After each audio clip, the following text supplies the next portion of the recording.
அனைவருக்கும் வணக்கம். பஞ்சாங்கத்தில் தனுசு ராசியில் பிறந்தவர்களுக்கு சில அற்புதமான மாற்றங்கள் சொல்லப்பட்டிருக்கு. அதை பற்றி தான் இன்றைக்கி நம்ம இந்த வீடியோவில் தெரிஞ்சுக்க போகிறோம். ஆற்காடு பஞ்சாங்கத்தில் தனுசு ராசியில் பிறந்தவர்களுக்கு இந்த காலகட்டத்தில் எந்த மாதிரியான ஒரு மாற்றம் ஏற்படும், தொழிலில் எப்படி இருக்கும் அப்படிங்கிறத பற்றி முழுமையாக தெரிஞ்சுக்கலாம். வீடியோவை கடைசி வரைக்கும் ஸ்கிப் பண்ணாமல் பாருங்கள். நீங்கள் தனுசு ராசியில் எந்த நட்சத்திரத்தில் பிறந்திருக்கீங்க, உங்களுக்கு எந்த கடவுள் பிடிக்கும் அப்படிங்கிறதையும் மறக்காமல் கமெண்ட் பண்ணுங்கள். நம்ம சேனலை மறக்காமல் சப்ஸ்கிரைப் பண்ணிவிடுங்க. அது மட்டும் இல்லாமல் உங்களுக்கு முருகப்பெருமான் பிடிக்கும் அப்படின்னா முருகனுக்கு அரோகரா அப்படின்னு சொல்லிட்டு மறக்காம கமெண்ட் பண்ணுங்க. பொதுவாக தனுசு ராசியை பொறுத்தவரை இந்த ஆற்காடு பஞ்சாங்கத்தில் சொல்லப்பட்ட கணிப்புகளின்படி உங்களுக்கு பணப்புழக்கம் அதிகரிக்கும், தேவைகள் பூர்த்தியாகும், மதிப்பும் மரியாதையும் சிறப்பாக இருக்கு. உங்கள் மீதான அவப்பெயர் மறைந்து செல்வாக்கு மேம்படலாம். உங்களுடைய சொல்லுக்கு பிறர் மரியாதை கொடுப்பாங்க. நம்முடைய சேனலில் வாராகியம்மன் ஜோதிட நிலையத்தில் அனைத்து விதமான பிரச்சனைகளுக்கும் தீர்வு சொல்லப்பட்டு வந்திருக்கு. உங்களுடைய ஜாதகத்தில் இருக்கக்கூடிய பிரச்சனைகளுக்கு தீர்வு காண வேணும்னா டிஸ்கிரிப்ஷன் நம்பர் கொடுத்துருக்கோம். அந்த நம்பருக்கு கால் பண்ணுங்கள். உங்களுடைய பிரச்சனைகளுக்கு ஒரு தீர்வு கிடைக்கும். வீட்டில் மகிழ்ச்சி அதிகரிக்கக்கூடிய வகையில் குடும்ப பிரச்சனை கட்டுக்குள் அடங்கி இருக்கும். அதனால் தேவையான இடங்களில் நீங்கள் விட்டு கொடுத்து போவது நல்லது. தேவைகள் ஒன்றொன்றாக பூர்த்தியாகும். நீண்ட நாட்களாக வாங்க நினைத்த பொருளை நீங்கள் வாங்கலாம். நண்பர்களுக்கு இடையே அந்யோன்யம் அதிகரிக்கக்கூடியதாகும். உத்தியோகம் பார்ப்பவர்களுக்கு நல்ல வளர்ச்சியை காணக்கூடியதாகும். உங்களுடைய முன்னேற்றத்திற்கு தடையாக இருந்தவர்கள் தவற்ற உணர்ந்து உங்களிடம் வந்து சரணடைவாங்க. நீண்ட நாட்களாக எதிர்பார்த்திருந்த பதவி உயர்வு கிடைச்சிருக்கு. தொழில் புனிவோருக்கு வந்த மந்த நிலை மறையும். அலைச்சலும் வேலை பளுவும் ஓரளவு இருக்கத்தான் செய்யும். அதே நேரத்தில் நீங்கள் சென்ற இடமெல்லாம் உங்களுக்கு அனுகூலம் ஏற்படும். கலைத்துறையில் புதிய வாய்ப்புகள் வந்து சேரலாம். ஏற்கனவே இருந்து வந்த பிரச்சனைகளில் இருந்து விடுபடுவீங்க. அரசியல்வாதிகளுக்கு நினைத்த காரியங்களை நிறைவேற்றி கொள்ள வாய்ப்பு உண்டு. உங்களுடைய சொல்லுக்கு பிறர் கட்டுப்பட்டு உருவாகக்கூடிய ஒரு மாற்றம் ஏற்படும். மாணவர்கள் கல்வியில் சிறப்பான ஒரு முன்னேற்றத்தை அடையலாம். மூலம் நட்சத்திரத்தில் பிறந்தவர்களுக்கு மனதில் தன்னம்பிக்கை கூடும். துணிச்சலாக எதிலுமே நீங்கள் ஈடுபடுவீங்க. சந்திரனுடைய சஞ்சாரம் உங்களுக்கு எண்ணப்படியே எதையுமே செய்து முடிக்கக்கூடிய வகையில் சொல்லப்பட்டிருக்கு. இந்த மாதிரி ஒரு சூழ்நிலைகளும் ஏற்படலாம். மற்றவர்களுடைய பிரச்சனைகளுக்கு தீர்வு காண்பது பதிலாக நீங்கள் நாட்டம் செல்லலாம். கௌரவம் அந்தஸ்து உயரக்கூடியதாகவும் வீண் செலவுகள் உண்டாகக்கூடிய வகையில் சொல்லப்பட்டிருக்கு. பூராடம் நட்சத்திரத்தில் பிறந்தவர்களுக்கு உங்களுடைய தொழில் வியாபாரத்தில் இருப்பவர்கள் தங்களது தொழில் விரிவாக்கம் செய்யும் முயற்சிகளில் ஈடுபடலாம். தேவையான பண உதவி கிடைக்க வாய்ப்பு இருக்குது. ஆனால் போட்டிகள் பற்றிய கவலைகள் தோன்றலாம். இதனை நீங்கள் சமாளிக்க முடியும். உத்திராடம் 1ஆம் பாதத்தில் பிறந்தவர்களுக்கு உத்தியோகத்தில் இருப்பவர்கள் தங்களது திறமையினால் அலுவலக பணியை சிறப்பாக செய்வாங்க. புதிய தொடர்புகள் உங்களுக்கு மகிழ்ச்சி தருவதாக இருக்கு. குடும்பத்தில் சுபகாரியங்கள் நடைபெறலாம். மனைவி குழந்தைகளுடன் சந்தோஷமாக பொழுதை நீங்கள் கழிப்பீங்க. ஆன்மீக பணிகளில் நாட்டம் அதிகரிக்கக்கூடிய வகையில் சொல்லப்பட்டிருக்கு. பொன்பொருள் சேர்க்கை உண்டாக்கக்கூடிய வகையில் சொல்லப்பட்டிருக்கு. இந்த காலகட்டத்தில் நீங்கள் வியாழக்கிழமை அன்று அருகில் இருக்கக்கூடிய சிவன் கோவிலுக்கு சென்று 3 முறை வலம் வருவது உங்களுக்கு ரொம்பவும் நல்லது. உங்களுடைய தொழிலில் நீங்கள் எதிர்பார்க்க முடியாத பல அதிர்ஷ்டமான வாய்ப்புகளை நீங்கள் பெறக்கூடிய வகையில் தான் இந்த காலகட்டம் உங்களுக்கு சொல்லப்பட்டிருக்கு. பொதுவாக தனுசு ராசியை பொறுத்தவரை காதல் உறவுகளில் உங்களுக்கு நல்ல ஒரு அன்பு வலுப்பெறக்கூடியதாக இருக்குது. காதல் வாழ்க்கையில் இனிமையான அனுபவங்கள் ஏற்படலாம். மேலும் உங்களுடைய துணையிடத்தில் ஏதேனும் ஒரு அழகான இடத்திற்கு சுற்றுலா செல்ல நீங்கள் திட்டமிடலாம். இந்த காலகட்டத்தில் உங்களுடைய உடல்நலனில் முன்னேற்றம் ஏற்படலாம். மேலும் உங்களுடைய அணுகுமுறை குறித்து நீங்கள் மிகுந்த விழிப்புணர்வுடன் இருப்பீங்க. இந்த காலகட்டத்தில் குடும்பத்தாருடன் நீங்கள் மகிழ்ச்சியான நேரத்தை செலவிடுவீங்க. இத்துடன் குடும்பத்தில் நடைபெறக்கூடிய ஏதேனும் ஒரு ஆன்மீக மற்றும் மத நிகழ்ச்சிகள்லையும் நீங்கள் பங்கேற்கக்கூடும். இந்த வாரம் உங்கள் நிதி சார்ந்த விஷயங்களில் செலவுகள் சற்று அதிகரிக்கக்கூடியதாகும். வாரத்தின் இறுதியில் ஏதோ ஒரு பிரச்சனை காரணமாக உங்களுடைய மனம் அமைதியற்ற நிலையில் இருக்கும். அது மட்டும் இல்லாமல் உங்களுக்கு யோகமான பல மாற்றத்தை தரக்கூடிய வகையில் தான் இந்த காலகட்டம் உங்களுக்கு சொல்லப்பட்டிருக்கு. தொழிலில் இருக்கக்கூடிய பிரச்சனைகள் அனைத்திற்குமே மிகப்பெரிய ஒரு தீர்வு கிடைக்கக்கூடிய வகையிலும் தொழில் நிமித்தமான பயணம் ஏற்படக்கூடிய வகையிலும் இருக்குது. பணவரவு தேவையான அளவு இருக்கக்கூடியதாகும். வீண் செலவுகள் உங்களுக்கு இருக்காது.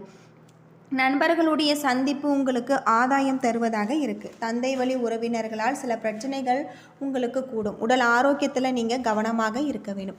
கணவன் மனைவிக்கிடையே கருத்து வேறுபாடு ஏற்படக்கூடும். ஒருவரை ஒருவர் அனுசரித்து செல்வது, பிள்ளைகளுடைய பிடிவாதம் பிடித்தாலுமே விட்டு கொடுத்து செல்வது உங்களுக்கு ரொம்பவும் நல்லது அப்படின்னே சொல்லலாம். அலுவலகத்தில் உங்களுக்கு மறுக்கப்பட்ட வந்த சம்பள உயர்வு, பதவி உயர்வு போன்ற சலுகைகள் இந்த காலகட்டத்தில் உங்களுக்கு கிடைச்சிருக்கு அப்படின்னும் சொல்லப்படுது. வியாபாரம் வழக்கம் போல காணப்படலாம். சக வியாபாரிகளுடன் ஏற்பட்ட பிரச்சனைகள் நீங்களாம். நல்ல ஒரு உறவு உங்களுக்கு ஏற்படலாம். பங்குதாரர்கள் அனுகூலம் உண்டாகக்கூடியதாக இருக்குது. குடும்பத்தை நிர்வகிக்கக்கூடிய பெண்களுக்கு வாரத்தின் பிற்பகுதியில் உங்களுடைய மனதில் குழப்பம் ஏற்படக்கூடும். வாரத்தின் பிற்பகுதியில் புகுந்த வீட்டு உறவினர்கள் மூலம் உங்களுக்கு ஆதாயம் ஏற்படலாம். அதிர்ஷ்டம் தரக்கூடிய நாட்கள் அப்படின்னு பார்த்தா 13, 15. அதிர்ஷ்டம் தரக்கூடிய எண் அப்படின்னு பார்த்தா 7, 9. இந்த காலம் உங்களுக்கு அதிர்ஷ்டகரமான ஒரு காலம். அது மட்டும் இல்லாமல் நீண்ட நாள் ஆசைகள் நிறைவேறக்கூடிய ஒரு காலம் அப்படின்னே சொல்லலாம். பொருளாதார நிலையை பொறுத்தவரை உங்களுக்கு நல்ல ஒரு வருமானம் அதிகரிக்கக்கூடியதாக இருக்குது. நீண்ட நாள் ஆசைகள் நிறைவேறலாம். வரவுக்கு மிஞ்சிய செலவுகள் உங்களுக்கு வந்து சேரும் என்பதால் நீங்கள் விழிப்புணர்வுடன் இருக்க வேண்டியது நல்லது. பரிமாற்றத்தில் உங்களுக்கு ரொம்பவும் நல்லது. கூடுதல் எச்சரிக்கையுடன் இருப்பதும் நல்லது. சுப விரயங்கள் உண்டாகலாம். செலவுகள் உங்களுக்கு கவனமாக இருக்க வேண்டியதும், குடும்ப சூழல் அமைதியாக இருக்கக்கூடியதாக இருக்குது. தந்தை வழி உறவினர்களால் ஆதாயம் உண்டு. பிள்ளைகளுடைய கல்வி மூலம் உங்களுக்கு நல்ல ஒரு மாற்றம் ஏற்படும். நண்பர்களுடைய ஆலோசனைகளை தக்க சமயத்தில் உங்களுக்கு உதவும். சமூக வட்டாரத்தில் செல்வாக்கு உயரும். இந்த காலம் சொந்த தொழில் செய்பவர்களுக்கு லாபம் இரட்டிப்பாக்கக்கூடியதாகும். புதிய ஒப்பந்தங்கள் கையெழுத்தாகக்கூடியதாகும். பணியிடத்தில் திறமைக்கு உரிய அங்கீகாரம் கிடைச்சிருக்கு. சக பணியாளர்களுடன் அனுசரித்து செல்வது உங்களுடைய முன்னேற்றத்திற்கு வழிவகுக்கும். கடின உழைப்புக்கு ஏற்ற ஊதியம் உங்களுக்கு கிடைக்கலாம். நரம்பு தளர்ச்சி அல்லது ஒவ்வாமை ஏற்படலாம். உரிய மருத்துவ ஆலோசனை பெறுவது, அன்றாட நீங்கள் விஷ்ணு நமஸ்காராமம் கேட்பது உங்களுக்கு ரொம்பவும் நல்லது அப்படின்னு சொல்லப்படுது. கோதுமையை பிறருக்கு தானமாக கொடுக்கலாம். இந்த காலகட்டத்தில் அரிய பல மாற்றத்தை கொண்டு வரக்கூடிய வகையில் தான் கிரக நிலைகள் உங்களுக்கு சொல்லப்பட்டிருக்கு. பொதுவாக தனுசு ராசியில் பிறந்தவர்களுக்கு உத்தியோகத்தில் நல்ல ஒரு லாபத்தை சந்திக்கக்கூடிய வகையில் கிரக நிலைகள் இருக்குது. அது மட்டும் இல்லாமல் நீங்கள் நினைத்த காரியங்கள் நிறைவேறும். உங்களுடைய பலம் அதிகரிக்கக்கூடிய வகையில் இருக்குது. நன்மையான பலன்கள் உங்களுக்கு கிடைக்கலாம். சில இடங்களில் உங்களுக்கு வேலை கடினமாக இருக்கும். சில இடங்களில் சுலபமாக இருக்கும். உத்தியோக ரீதியாக செல்வாக்கு கிடைக்கலாம். ஆனால் எதிர்பார்த்த ஒரு காரியம் உங்களுக்கு தள்ளி போகலாம். வியாபாரத்தில் பொருள் வரவு, கையிருப்பு அதிகரிக்கக்கூடியதாகும். புதிய முயற்சிகளில் நிதானமாக நீங்கள் ஈடுபடக்கூடியதாகும். குடும்பத்தில் இருந்து வந்த இடையூறுகள் விலகி உற்சாகம் பெருகக்கூடியதாகும். பிள்ளைகளால் உங்களுடைய பிரச்சனைகளுக்கு தீர்வு கிடைக்கக்கூடிய வகையில் இருக்குது. உத்தியோகத்தை பொறுத்தவரை அலுவலகத்தில் நல்ல ஒரு சூழ்நிலைகள் இருக்குது. பதவி உயர்வு, ஊதிய உயர்வு குறித்து பேச்சுவார்த்தை நடக்கலாம்.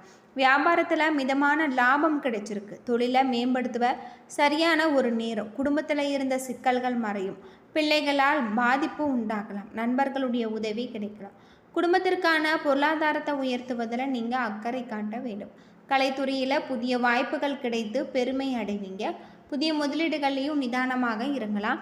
ஜோதிட ரீதியான ஒரு பலன் அப்படின்னு பார்த்தா சந்திரனுடைய இடப்பயிற்சி ஏற்ற இறக்கம் கலந்த ஒரு பலன்கள் உங்களுக்கு தரும். சுக்கிரன் 7ல் இருப்பதால் எதிர்பார்த்த மாதிரி திருமண வாய்ப்பு உங்களுக்கு கைகூடி வரும். வரவு செலவுகளில் கவனமாக இருக்க வேண்டும். ஆன்லைன் முதலீடுகளில் ஆர்வம் காட்ட வேண்டாம். இந்த காலகட்டத்தில் தங்களுடைய தொழில், உத்தியோகம், வியாபாரம், குடும்பம் ஆகியவற்றின் மேன்மைக்காக நீங்கள் பாடுபட வேண்டும்.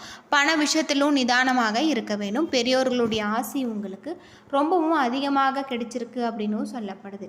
இந்த காலகட்டத்தில் உங்களுக்கு பெரியோர்களுடைய ஆசையால் உங்களுடைய தொழிலில் நீங்கள் நல்ல ஒரு லாபத்தை கொண்டு வருவீங்க. அது மட்டும் இல்லாமல் இந்த காலகட்டம் உங்களுக்கு நல்ல ஒரு மேன்மையான ஒரு நிலை. குரு பகவானை வழிபட வாழ்க்கையில் வளம் உண்டாகலாம். இந்த காலகட்டத்தில் உங்களுக்கு குரு பார்வையுடன் ராகு சஞ்சரிப்பதால் எடுத்த வேலைகளில் வெற்றி உண்டாகும். தடைப்பட்ட வேலை நடக்கும். முயற்சிக்கேற்ற லாபம் கிடைக்கும். உத்தியோகத்தில் இருப்பவர்களுக்கு ஏற்பட்ட சங்கடங்கள் விலகும். எதிர்பார்த்த பணம் வரலாம். வியாழனன்று விழிப்புணர்வுடன் செயல்படுத்துவது நல்லது. சுக்கிரன் சப்தஸ்தானத்தில் சஞ்சரிப்பதால் புதிய இடங்களில் நீங்கள் ஒதுங்கி நிற்பது, விலகி நிற்பது நல்லது. இந்த காலம் உங்களுக்கு அவமானங்கள் ஏற்படக்கூடும். சிலருக்கு அவசியம் மிகப்பெரிய ஒரு மாற்றத்தை கொண்டு வரக்கூடிய வகையில் அனுசரித்து நடந்து செல்லக்கூடிய வகையில் சொல்லப்பட்டிருக்கு. என்ன நண்பர்களே, இந்த வீடியோ உங்களுக்கு பயனுள்ள ஒரு தகவலை தந்திருக்கும்னு நினைக்கிறேன். வீடியோ பிடிச்சிருந்தால் லைக் பண்ணுங்கள், ஷேர் பண்ணுங்கள், கமெண்ட் பண்ணுங்கள். நன்றி நண்பர்களே.